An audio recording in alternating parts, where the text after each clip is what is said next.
Good morning, everyone. I'm Rick Stanley, your host of Chamber Talk on 104.3 Seacoast Oldies.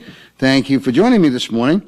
My guest today has been with us before, and we had such a great conversation, I brought her back. Her name is Tracy Lavassa. Tracy, how are you? I'm good. And yourself? I'm fine. Thank you very much for asking.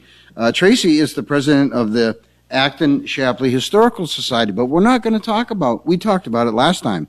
If you didn't hear us talk about it, you can always go to the Chamber website and click on Chamber Talk, and you'll see a picture of Tracy there. And if you want to click on that conversation, you can listen to it in whole anytime you want, along with any of the other interviews I've done over the last, couple of years. They're all on Chamber Talk.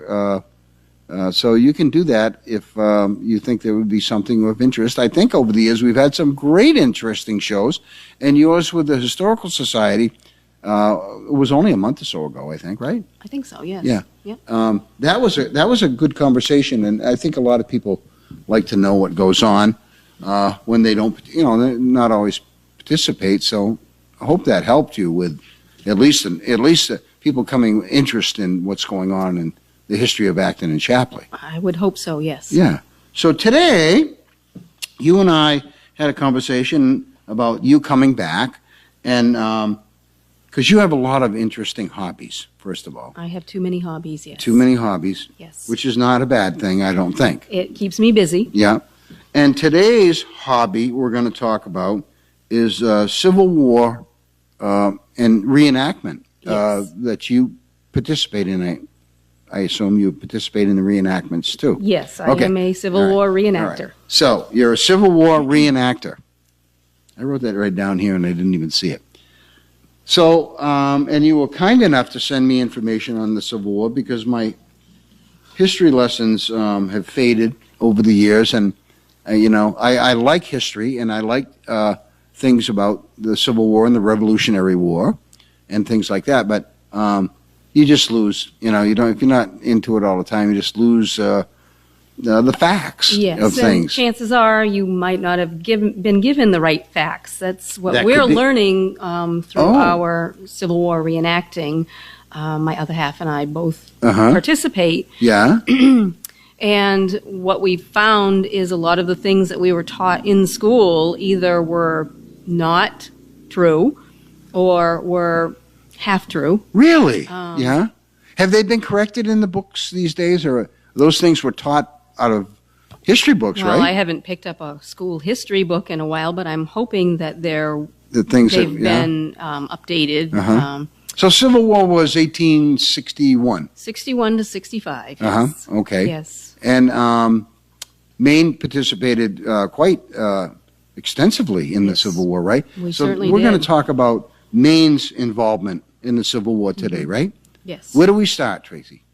So Maine sent a lot of men and women to the front lines. When I say men and women, not only were women involved in nursing and aiding the soldiers during the conflict. Yeah. There were also women who were dressed as soldiers to get in. To get in. They wanted it in that bad. The money. It was I read somewhere they got paid better than if they worked in the fields or worked at in a shop or. Well, they were given a bounty. You were given a bounty by your town and your state if you enlisted. A lot of women, sometimes women just didn't cook well, or maybe they didn't do the things that women normally did back then, and they felt that they could be of more use out there helping. Maybe they went following their brother or their father or another male member of their family.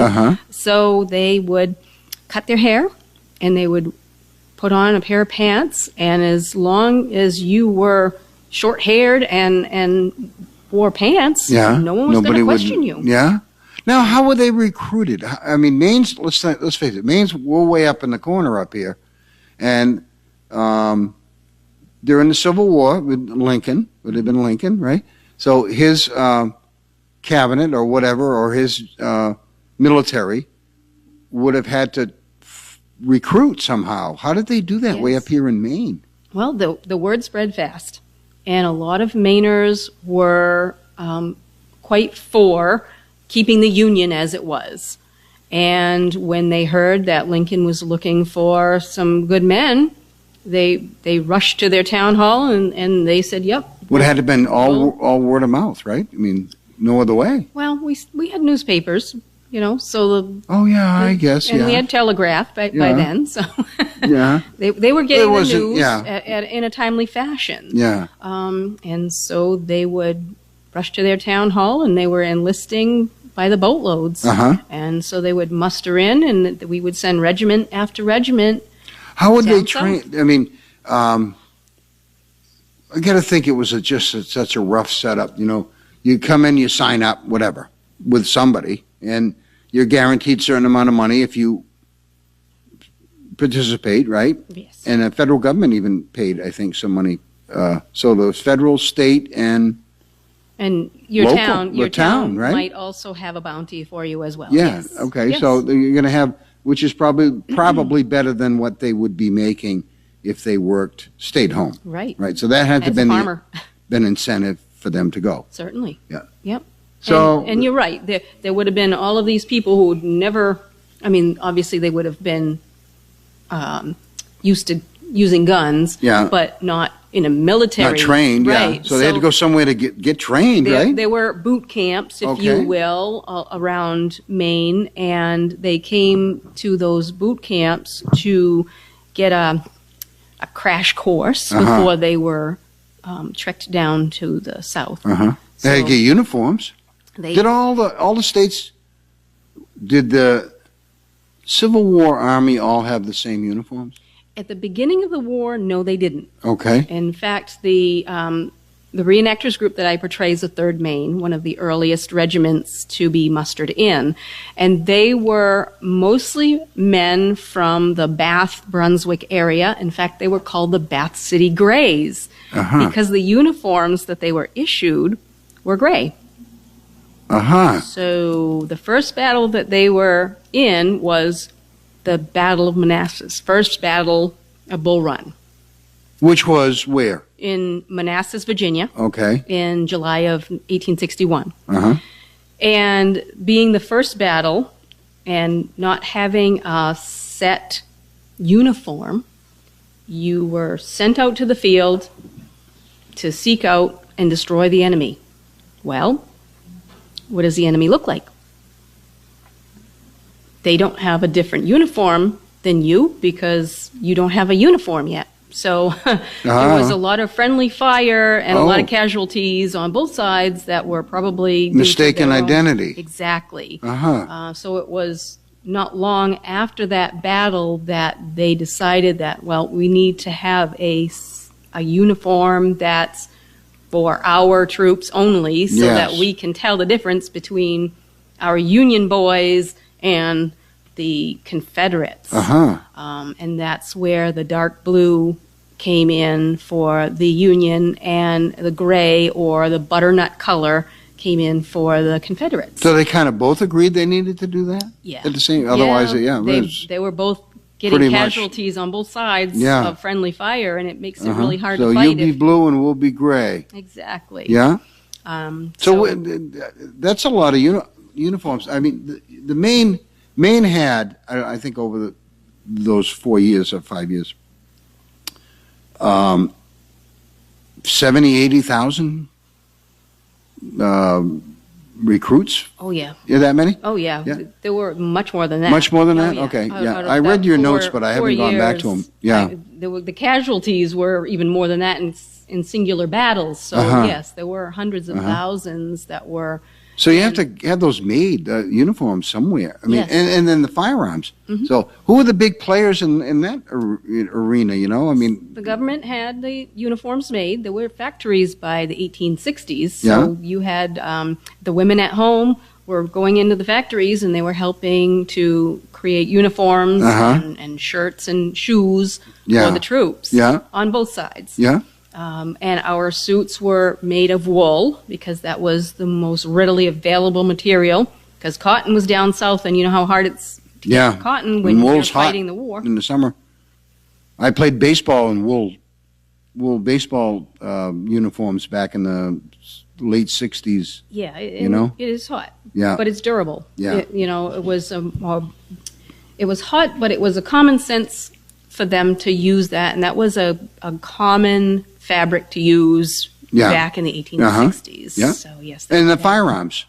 Firearms, the majority of the firearms used by the Union were the Springvale, and that was in Springfield, Massachusetts. Right. Yep. Mm-hmm. And by then we had the muskets with the bore, and it was a percussion cap rather than the flintlock of the Revolutionary So they could just War. pull a cap out, pop it in, put the ball in still have to rod it in, Certainly. and then shoot it. But they didn't have to flint it. There was no flint, Yeah. and it wasn't a smooth bore, so you had a more accurate shot.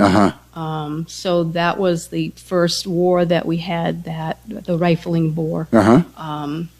And Springfield was common for the Union, and of course, because that was a Union arsenal, the Confederates had what were called the Enfields, which was a British similar bore and caliber, slight differences. Yeah, Enfield. I don't know if that company's still in business or not. Springfield's not in business anymore. Well, they were absorbed in the 1940s, and I can't. Richardson, I think, did. Yeah. Springfield Richardson. There's a double name. I have a gun from the 1940s. Nice. And I looked it up. Well, a lot of guns from those old days that we still all have. And Richardson's name is still on it. Okay. Yeah. But I was looking it up, and they were saying, like in 47, Richardson's name was dropped.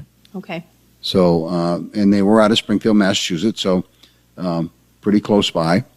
So I hope I'm not leading you in the wrong direction here, because I can be interrupted in the conversation. So I'm just moving your microphone back up again. It seems to be falling a little bit. So it just kind of droops down. So tell me about the reenacting portion of the program. Yeah. Yeah. So reenacting is not just Civil War. Every timeline you can find reenactors, going back to the Romans. But my other half and I decided that Civil War reenacting was something that we were interested in.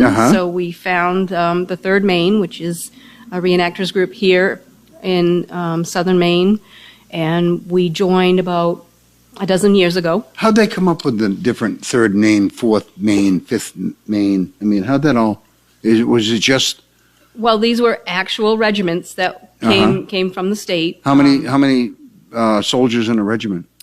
So we have a company is 100 men, and a regiment is 10 companies. So you've got 1,000. Oh, okay, 1,000. Now, obviously, our reenactors group doesn't have that many. Right. Yeah. We call ourselves the Third Maine Company A. So we would normally have 100 men in that company. But our reenactors group was based on the Bath City Greys, the Third Maine that came from the Bath, Brunswick area. Do you represent in your reenactment a certain person? We do not. Okay.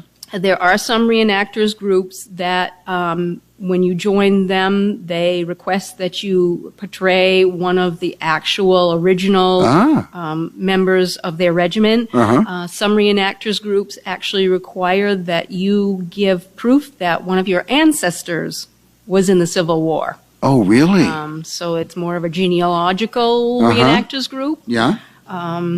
And then you've got different reenactors groups who are very particular about authenticity. And we try to be as authentic as possible, but we know that it's not always possible to be.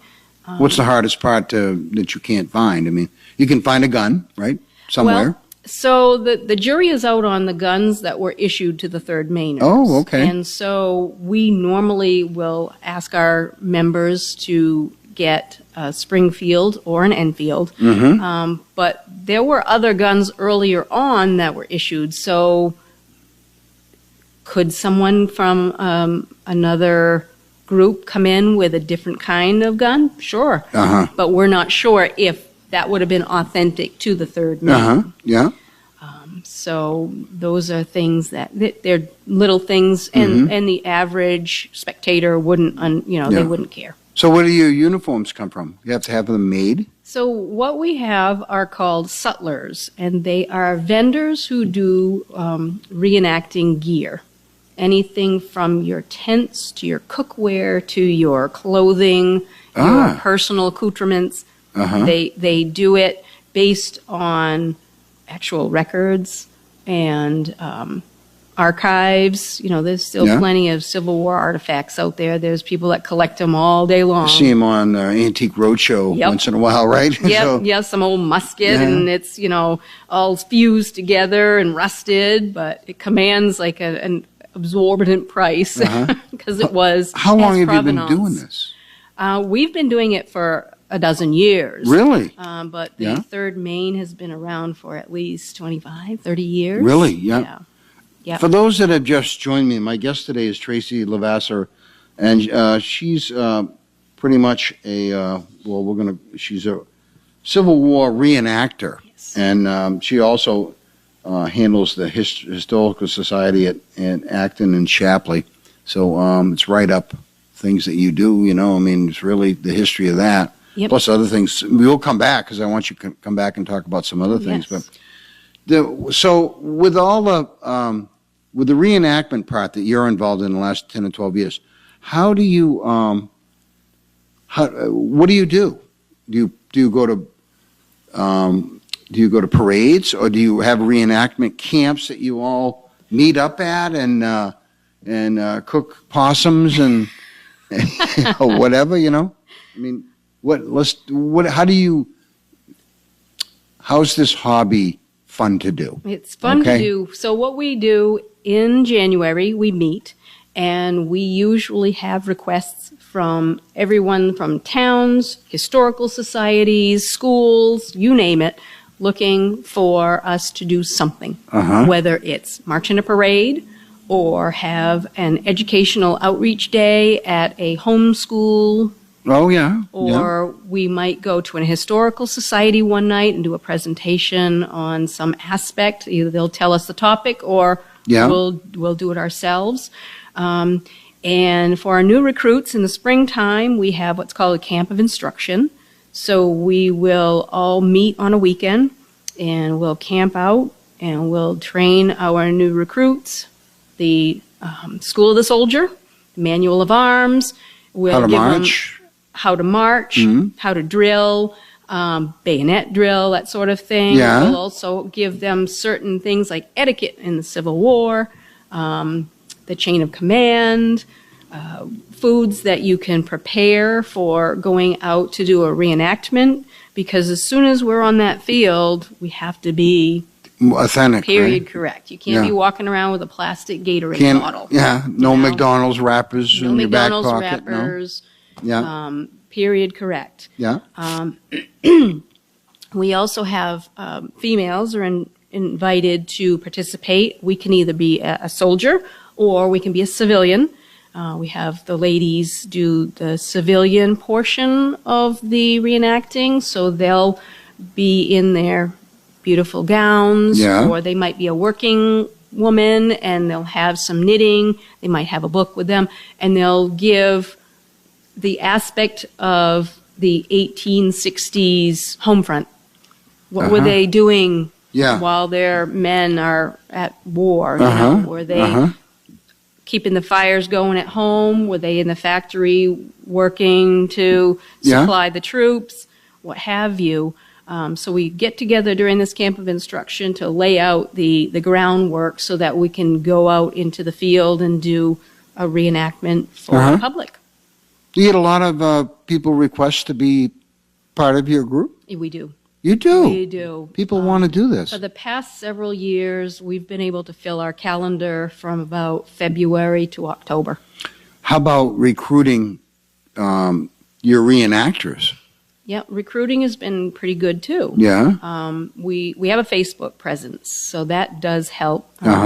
So people will see us on Facebook. We'll send out a blurb of where we're going to be, and they'll show up. Sometimes we'll have some spare gear that we'll bring, And if someone is really hyped up, they want to give it a try, we'll gear them up, and we'll, obviously, we walk them through it. We just don't throw them out to the lions. You go. Because the firearm, even though it's a replica, it is a real firearm. So we have your basic safety involved with Civil War reenactment. So do you have skirmishes, fake reenacted skirmishes? Yes. When we do a reenactment for the weekend, like we'll get there on a Friday and we'll do Saturday and Sunday at a particular site, we will do drilling, and we'll do like a battle scenario so that people get an idea of the marching to the battle and the different maneuvers to face the enemy, if you will. There were quite a few famous people that were in the Civil War from Maine. Can you tell us a little about them? Well, obviously, Joshua Chamberlain from the 20th Maine, famous for his... Ken Burns made him famous again, didn't he? Made him famous, you must have watched that yes. I mean, 4 or 5 times. You probably have the video on that, right? I mean, that was like 4 different nights or something. It was a long miniseries. Yeah, it was a real good one, though. I watched it. Was very thorough. Yeah. And so Joshua Chamberlain, 20th Maine, he from Bowdoin, Maine, right? Yes, he went to Bowdoin College. Yeah, okay. And he later became a professor there and the president of the college. Yeah. He held our forces at Little Round Top at Gettysburg. So he's our probably most famous, but there were other less famous members of our state that they made it through, and they wrote memoirs, or they went on to do things for the state. Like who? I got the list here, I think, somewhere. You get the list. Where is it? You've got names like, Hannibal Hamlin. So the vice president, right? During the first 4 years of Lincoln's presidency. Yes, he was from Paris Hill, Maine. Yeah, Paris, Maine. I might have jumped around on this subject here just because I can't, but hopefully it's working. You have Harriet Beecher Stowe. Yes. So she's of course famous she wrote Civil that War facts book, here. Uncle Tom's Cabin, which sort of was the rally for abolition. She was from she was living in Maine at the time when she wrote that. Yes, in fact, she was living in Brunswick, not far from the Chamberlains, and the Chamberlains would go and visit her and listen to her recite some of the chapters before it was actually published. So, a little small fact about the.